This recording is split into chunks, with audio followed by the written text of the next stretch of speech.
Halo, selamat bertemu kembali teman-teman dalam pembelajaran hukum kelembagaan negara. Pada tatap muka kali ini kita akan melanjutkan pokok bahasan dengan mendiskusikan isu sengketa kewenangan antar lembaga negara. Teman-teman semua, sebagaimana sudah dikemukakan dalam tatap muka terdahulu, bahwa sehubungan dengan perubahan Undang-Undang Dasar 1945, susunan dan konfigurasi kelembagaan negara di Republik ini berubah. Ada lembaga baru, ada yang dihapus, ada yang diberikan kewenangan tambahan, dan seterusnya. Oleh sebab itu, dengan adanya pola perubahan itu, yang berasal dari tatanan lama di mana dikenal adanya lembaga tertinggi dan tinggi negara menjadi lembaga negara dengan kedudukan sederajat, maka amat memungkinkan terjadinya sengketa kewenangan antar lembaga negara. Sebetulnya isu ini juga sudah disadari oleh banyak pihak, ya. Ada clipping berita di sini bahwa Megawati sedih banyak konflik antar lembaga negara. Kenapa saya mengutip Megawati? Karena di samping pernah menjadi presiden, beliau juga politisi yang terlibat di dalam proses perubahan Undang-Undang Dasar tahun 1999. Kemudian jauh sebelumnya kita lihat juga arsip berita sejak tahun 2004 juga sudah disadari adanya konflik antar lembaga negara itu, termasuk ketika hasil perubahan Undang-Undang Dasar sudah menetapkan adanya Mahkamah Konstitusi yang salah satu antara lain adalah berwenang untuk menyelesaikan sengketa kewenangan lembaga negara yang kewenangannya diberikan oleh Undang-Undang Dasar. Sengketa dimaksud dijumpai di dalam praktek adanya perselisihan atau persengketaan antara satu lembaga dengan lembaga negara lainnya, atau antara lembaga negara dengan komisi negara yang sering juga disebut lembaga negara independen, atau antara pemerintah daerah dengan pemerintah pusat. Memang untuk ketatanegaraan kita itu merupakan sesuatu yang baru, dalam arti belum pernah tersedia mekanisme penyelesaian sengketa kewenangan antar lembaga negara. Lembaga yang memiliki kewenangan untuk memberi putusan terhadap sengketa kewenangan antar lembaga negara tersebut juga belum ada. Karena itu, selama masa tersebut, terutama sebelum perubahan Undang-Undang Dasar, belum ada preseden dalam praktek ketatanegaraan Indonesia mengenai penanganan sengketa kewenangan antar lembaga negara.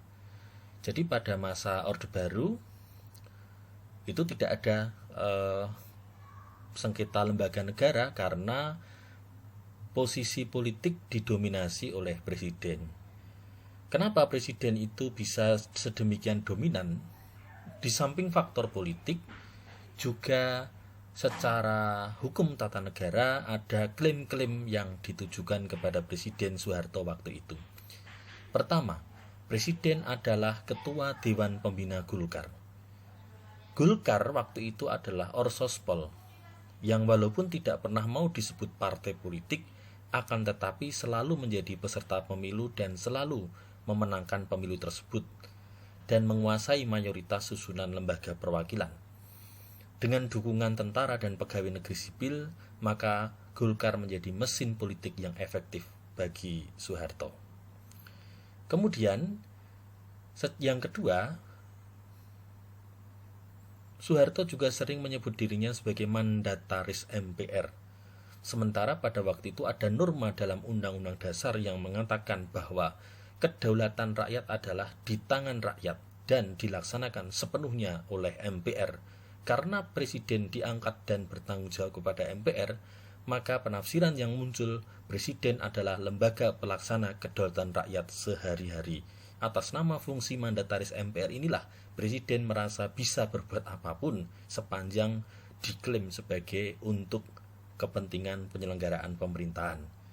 Yang ketiga, Walaupun secara hukum MPR adalah lembaga negara yang tertinggi, akan tetapi dalam praktek, akibat rekayasa politik yang ditentukan melalui undang-undang, maka presiden tetap menjadi sentral. Tidak ada susunan dan komposisi lembaga negara yang tidak lepas dari intervensi presiden, baik secara tidak langsung melalui pembentukan produk hukum ataupun secara langsung dalam bentuk campur tangan secara personal.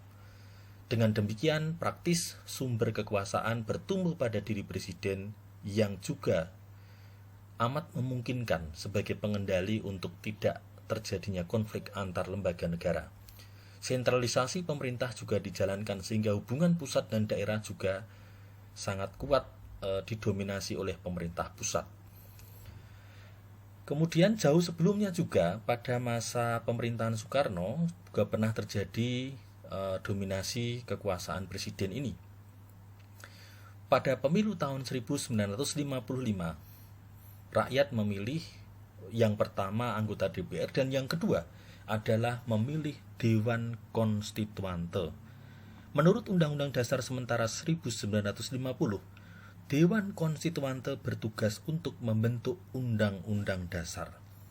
Maka Dewan ini kemudian bersidang selama 3 tahun, dari tahun 1956 hingga tahun 1959,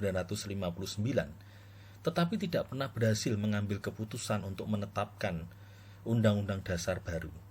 Sementara itu mulai tahun 57 terjadi konflik atau pemberontakan di daerah-daerah yang memaksa Soekarno untuk menetapkan Indonesia dalam keadaan darurat perang.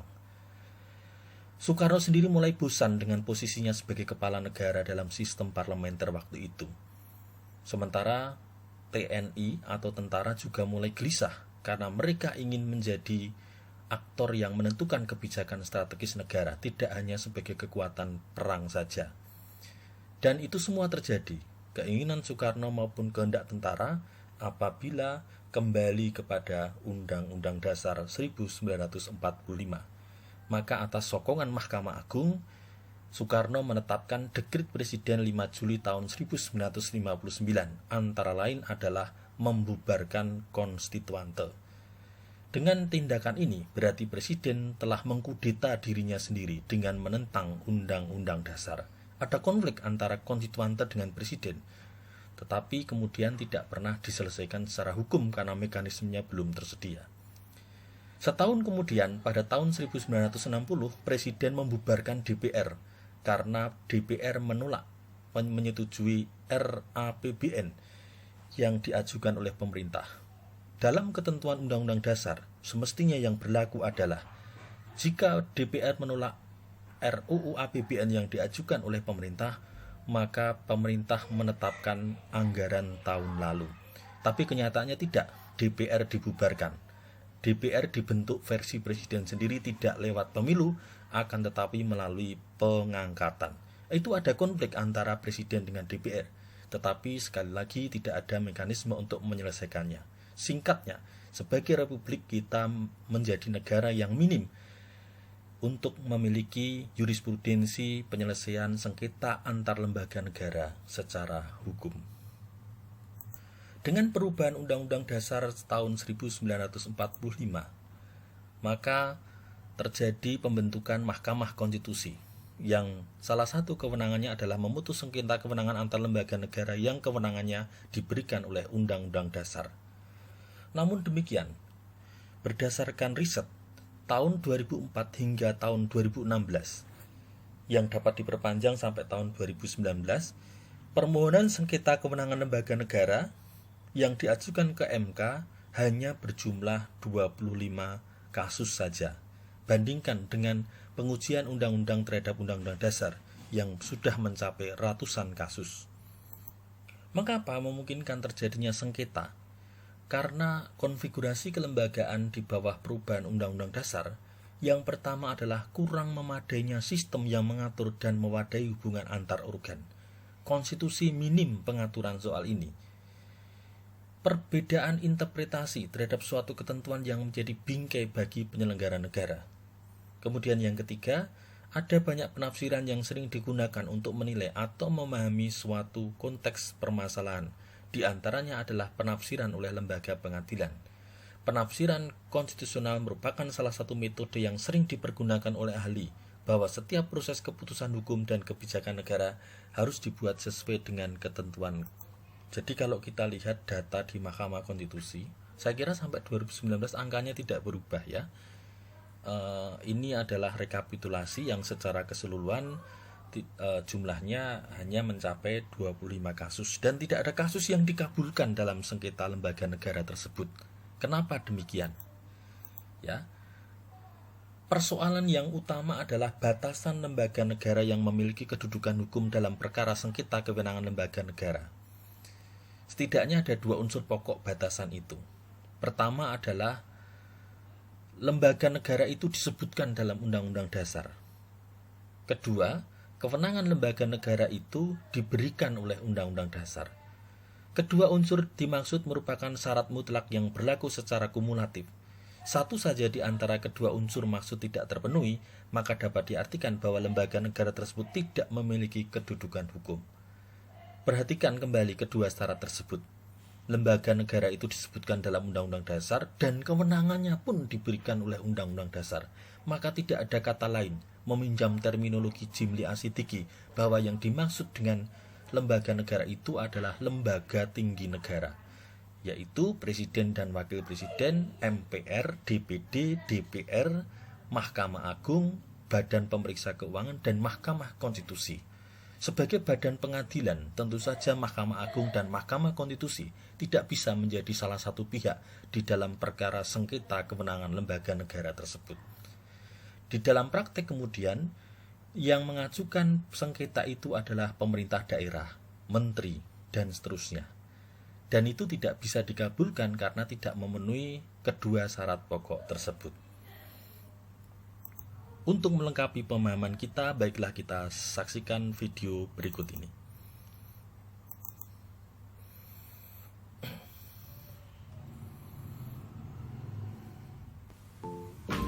Penyelesaian perkara sengketa kewenangan lembaga negara yang kewenangannya diberikan oleh Undang-Undang 1945.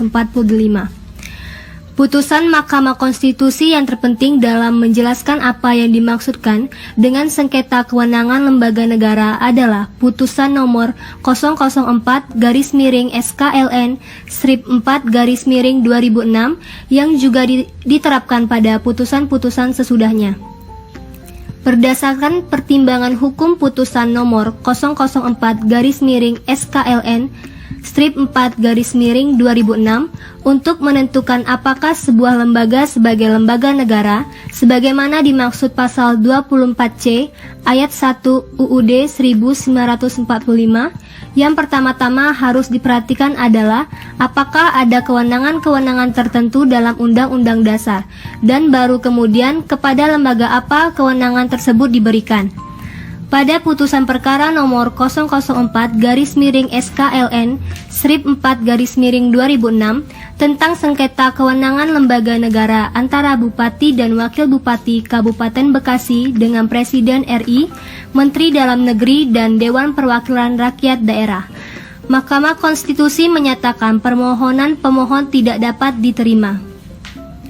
Mahkamah Konstitusi berpendapat bahwa pemerintahan daerah adalah lembaga negara sebagaimana dimaksud oleh pasal 24C UUD 1945 karena diberikan kewenangan oleh pasal 18 ayat 2, ayat 5, dan ayat 6, pasal 18 ayat 1 dan ayat 2, serta pasal 188 ayat 1 UUD 1945. Menurut Mahkamah Konstitusi, kewenangan kepala daerah sangatlah berkaitan dengan kewenangan pemerintahan daerah, karena kepala daerah adalah kepala pemerintahan daerah. Tentunya akan sangat tidak tepat apabila kewenangan kepala daerah tidak dalam rangka melaksanakan kewenangan yang dimiliki oleh pemerintahan daerah.